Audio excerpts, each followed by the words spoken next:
this video mga guys, mamimigay tayo ng munting grocery at tulong sa kawawang mga residente ng General Santos City mga guys, na walang tahanan, na nakatira sa may gilid ng kalsada guys. Dito sila nakatira sa may bakanting building mga guys. Sobrang kawawa ng kalagayan nila guys.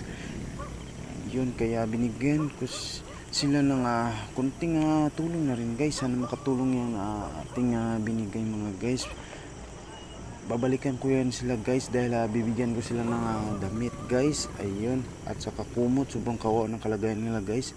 Umulan man o umaraw, dyan lang sila nakatira guys. Sobrang kawawa. Nanasin ko rin guys na walang tahanan, kahit saan na ako nakakapunta mga guys. Kaya naantig yung puso ko sa kanila mga guys, at nahawa ako sa kalagayan nila guys. Grabe talaga guys. Sobrang hirap ng buhay pagka wala kang tahanan mga guys.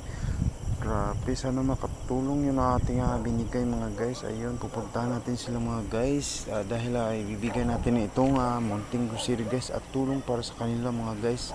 Yun, paparking muna ako dito guys sa gilid ng highway mga guys, dahil ibibigay ko itong ating biniling bigas at saka grocery para sa kanila mga guys. Ayun sila mga guys, oh. Diyan lang sila nakatira mga guys, sa may gilid ng building. Grabe, sobrang bait ng may-ari na dyan ng building guys, dahil pinapatira sila dyan. Grabe, God bless sa may-ari.